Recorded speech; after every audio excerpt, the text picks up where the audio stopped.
दोस्तों, पिछले कुछ दिनों में ऐसे 10 घटनाएं हुई है जो एक बहुत बड़े निर्णय के तरफ इशारा कर रहा है। क्या पीओके को वापस लाने का फाइनल काउंटडाउन शुरू हो गया? क्योंकि विरोधी और कॉकरोच वालों मिलके जब पूरा दम के साथ रेजिग्नेशन मांग रहा है, तब संसद में अमित शाह की चुप्पी, ऊपर से मोदी, शाह, डोभाल की लगातार बैठकें, इधर पीओके में बढ़ता जनविद्रोह और पाकिस्तान के भीतर कई मोर्चों पर संकट, भारत की बदलती कूटनीति और दुनिया की बदलती प्राथमिकताएं, क्या ये सभी घटनाएं एक बड़े रणनीतिक फैसले के ओर इशारा कर रही है? आज हम एक एक संकेत जोड़कर पूरी तस्वीर समझेंगे। नमस्कार, जय श्री राम, हर हर महादेव। मैं हूं आपका मित्र शुद्धशील घोष। मैं आज आपके सामने 10 अलग अलग घटनाएं रखूंगा। हर घटना अपने आप में महत्वपूर्ण है, लेकिन जब इन्हें एक टाइमलाइन पर रखेंगे तो एक बिल्कुल अलग तस्वीर सामने आएगी।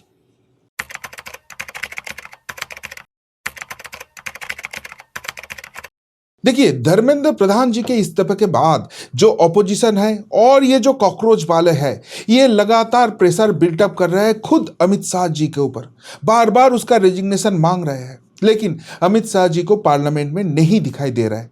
जो एक्चुअली अमित शाह जी को जानते हैं तो वो इनके कैरेक्टर के साथ नहीं जाते हैं।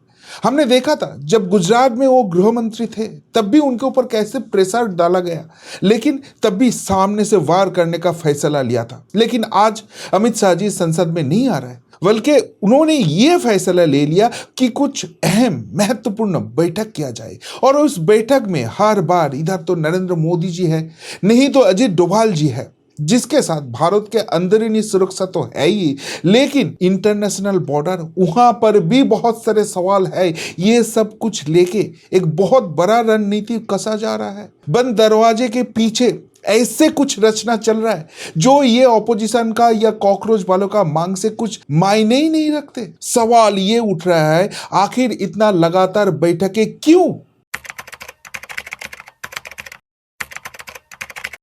और यहां पर ही सवाल उठ रहा है, भारत के सबसे बड़े जो पहली है पीओके, उसकर लेकर कुछ बड़े फैसला हो रहा है। क्योंकि पीओके का जो सिचुएशन है वो पहले जैसे नहीं रहा है। कुछ दिन पहले ही ये पीओके के जनता भारत गवर्नमेंट को एक चिट्ठी लिखती है, जहां पर वो सीधे मांग करते हैं कि हमको अब भारत अंतर्भुक्ति कर लो। और उसके बाद प्रेशर इतना बिल्टअप हो जाता है कि पाकिस्तान गवर्नमेंट को फाइनली वहां पर वोटिंग करना पड़ता है। लेकिन जब वो वोटिंग प्रोसेस चल रहा था, तभी पाकिस्तान गवर्नमेंट को समझ में आ गया है कि स्थिति उनके हाथ के बाहर चले गए हैं, और इसलिए वोटिंग के टाइम से लेकर उसके रिजल्ट आने के बाद भी वहां पर लगातार आर्मी, मिलिट्री का अत्याचार चल रहा है। हर रोज फायरिंग का इंसिडेंट सामने आ रहा है। अभी तक कम से कम 75 के मौत और बहुत सारे के घायल होने के घटनाएं सामने आए हैं। और जितना इतना अत्याचार चल रहा है, उतना गुस्सा ये पीओके वालों का बढ़ रहा है। वो अभी सीधे मांग कर दिया है इंडियन आर्मी से कि हमें अब बचाओ, खुदा के कसम हमें अब बचा लो। तो ये जो सिचुएशन है, ये इंडिकेशन दे रहा है कि पीओके वाले भी अभी पूरी तरीके से तैयार है भारत में जुड़ने के लिए। और यही वाला सबसे स्ट्रॉन्ग सिग्नल है कि क्या ये भारत के लिए सबसे महत्वपूर्ण टाइम है, जहां पर पीओके को वापस लाने का जो भी प्लानिंग है, जो भी प्रोग्रामिंग है, वो पूरी किया जाए। क्योंकि ये तो अभी तय हो गया है कि इसका हालत पहले जैसे नहीं रहा है। यहां पर पाकिस्तान गवर्नमेंट का ग्रिप बहुत ही लूज हो चुका है।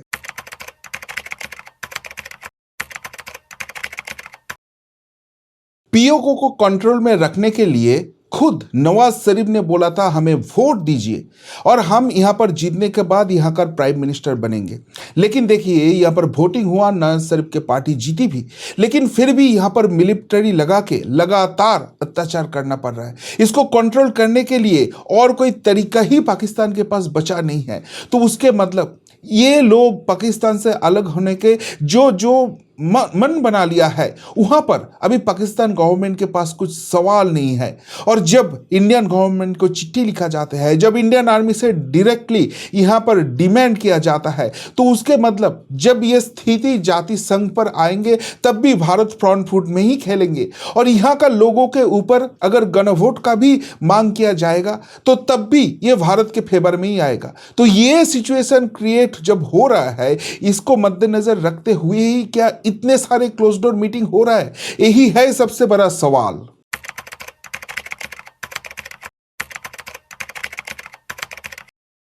और सिचुएशन भारत के फेवर में और भी हो जाता है जब हम देखते हैं कि यूएई के साथ भारत का जो रिश्ता है वहां पर तगड़ा होते जा रहा है। क्योंकि जब भी पीओके वाला इशू आएंगे, ये जो अरब दुनिया है, ये जो मिडिल ईस्ट के दुनिया है, ये पूरा के पूरा पाकिस्तान के सपोर्ट आएंगे, ऐसे एक मनोभाव था। लेकिन अभी सिचुएशन जो हो गया है वहां पर भी क्लियर स्प्लिट दिख रहा है। तो इसके मतलब यूएई देख रहा है कि भारत के ऊपर डिपेंडेंसी है, भारत के साथ जोड़ेंगे तो तरक्की होंगे। तो इसलिए जो ये अरब दुनिया है, ये अगर दो टुकड़े में बंट जाते हैं तो तब ये सऊदी अरबिया और टर्की जैसे कंट्री को अभी डायरेक्टली पाकिस्तान को सपोर्ट करने के जगह इतना आसान नहीं रहेगा। और ये भारत के ऊपर लगातार जो हुमकी दे रहा है, हुंकार देंगे, वो वाला सिचुएशन भी नहीं रहेगा। और सबसे बड़ी प्रॉब्लम है कि ये अगर अरब दुनिया में ही स्प्लिट होता है तो जाति संघ में जब ये इशू जाएंगे तब ये भारत के फेवर आने का बहुत ज्यादा चांसेस है। और इसलिए भारत के कूटनीतिक महल अभी पहले से अलग दिख रहा है। अब तक हमने 4 घटनाएं देखी। पहली, दिल्ली में रणनीतिक बैठक। दूसरी, पीओके में बढ़ता जन आंदोलन। तीसरी, भारत की ओर बढ़ती उम्मीदें। और चौथी, बदलते हुए अंतरराष्ट्रीय महल। अगर ये 4 एक ही समय पर हो रही है तो सवाल उठना स्वाभाविक है कि क्या कोई बड़े रणनीतिक चरण शुरू होने वाला है।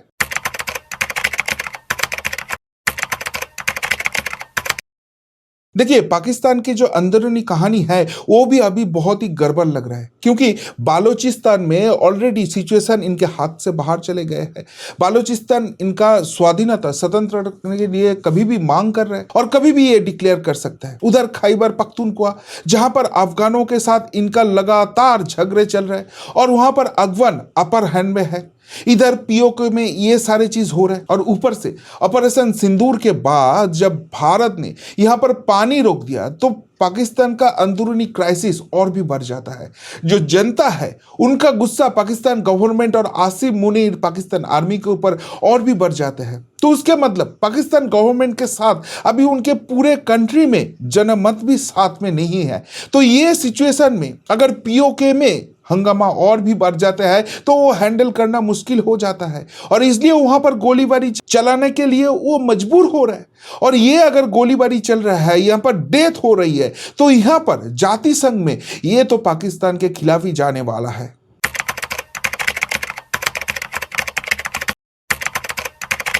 ऊपर से और 2 इंसिडेंट पाकिस्तान में हो रहा है जो बहुत ही इंटरेस्टिंग मोड में आ गया है। एक तो जो कॉकरोच वाला आंदोलन हमने भारत में देखा, वैसे ही एक ककरत जनता पार्टी पाकिस्तान में भी एस्टेब्लिश हो गया। तो इसके मतलब वहां पर एक बड़ा सा जेएनजी आंदोलन होने का तैयारी हो चुका है। और हमने देखा भारत के जो पड़ोसी मुल्क है, जो छोटे छोटे देश है जैसे श्रीलंका, बांग्लादेश, नेपाल में अगर जेएनजी आंदोलन होता है तो आखिर तक वहां पर गवर्नमेंट चेंज ही हो जाता है।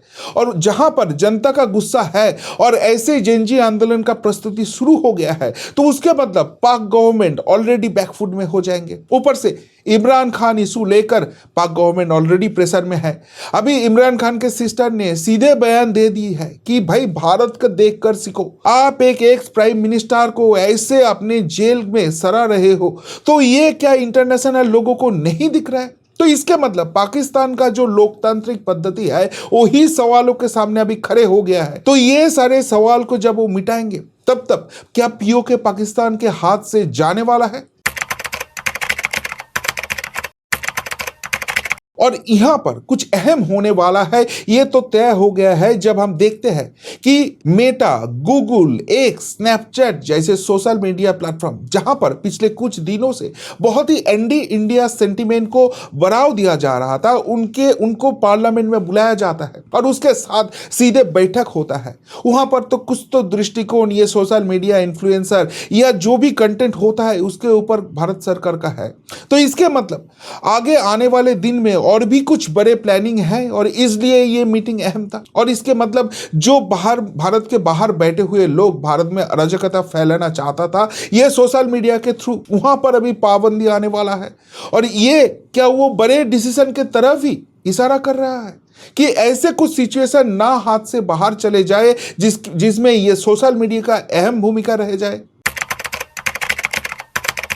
अगर ये सारे घटनाएं को अब अलग अलग देखे तो ये सामान्य खबर लग सकते हैं, लेकिन जब इनको एक साथ रखा जाता है तो ऐसा लगता है कि पूरा क्षेत्र एक नए रणनीतिक दौर के तरफ इशारा कर रहा है। अब यहां पर मजे की बात हो जाता है जब इंटरनेशनल सिचुएशन को हम देखते हैं। पहले ही बात करता है यूएस का, क्योंकि जब भी ये पीओके को लेकर कुछ भी किया जाएगा तो यूएस से सबसे ज्यादा प्रेशर आ सकता है।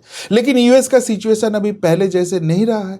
ऑलरेडी वो ईरान वार को लेकर बहुत ही बिजी हो गया है और वहां पर सिचुएशन जितना आसान समझ रहा था उतना आसान है नहीं। ऊपर से यूक्रेन को भी यूएस को अभी सपोर्ट करना पड़ रहा है, क्योंकि रसिया को वहां पर बिजी रखना है। अगर ये यूक्रेन का वार खत्म हो जाता है तो रसिया वहां पर यूएस के ऊपर अपर हैंड ले सकता है। और ये सारे सिचुएशन के अंदर अगर भारत के पीछे और भारत के लिए कुछ ये सोचता है, समझता है, तो जो ब्लैंक पोजीशन क्रिएट होता है उसको चाइना पूरी तरीके से इस्तेमाल कर सकता है। ऑलरेडी यूएस को एक बड़े झटका लगता है जब सेमीकंडक्टर सेगमेंट जहां पर यूएस इतने दिन राज कर रहा था, वहां पर चाइना बहुत ही प्रोएक्टिव मोड में आ जाता है और यूएस को टक्कर देने के जगह में आ जाता है। मतलब चाइना हमेशा साइलेंट किलर जैसे काम करेगा और इस हिसाब से यूएस के भारत के साथ रिलेशन बहुत सावधानी से बरकरार रखना पड़ेगा। ऊपर से और एक चीज देख लीजिए, इजराइल को ईरान वार के दौर यूएस का बहुत जरूरत था, लेकिन जब इजराइल ने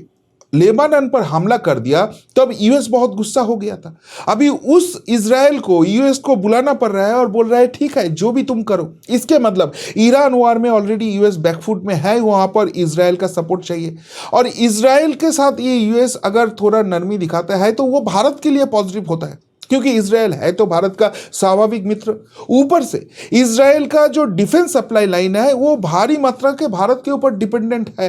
तो इसके मतलब सिचुएशन अगर इजराइल पॉजिटिव पोजीशन में आता है तो भारत ऑटोमेटिकली पॉजिटिव पोजीशन में आते हैं और वो दिखाई भी देता है। जब ये पीओके को लेकर यूएस मीडिया में न्यूज आता है तो उसको पाकिस्तानी कश्मीर बुलाया जाता है, लेकिन इंडियन एम्बेसी ने क्लियरली स्टेटमेंट देता है, वहां पर अपर हैंड लेता है कि ये पाक ऑक्युपाइड कश्मीर है, ये पाकिस्तानी कश्मीर नहीं है। तो इसका मतलब यूएस सेनेट ने जो कोशिश किया था भारत के ऊपर 100% टैरिफ देके भारत को अपने कब्जे में रखने के लिए, वो जो उनका फैसला था भारत उसमें झुकने का बात नहीं दिखा रहा है। भारत वहां पर कड़े जवाब दे रहा है, उसके मतलब प्लानिंग तो बहुत तगड़ा कुछ किया है और जिसके लिए ये अभी हाथ खुल के खेलने का सिद्धांत हो चुका है।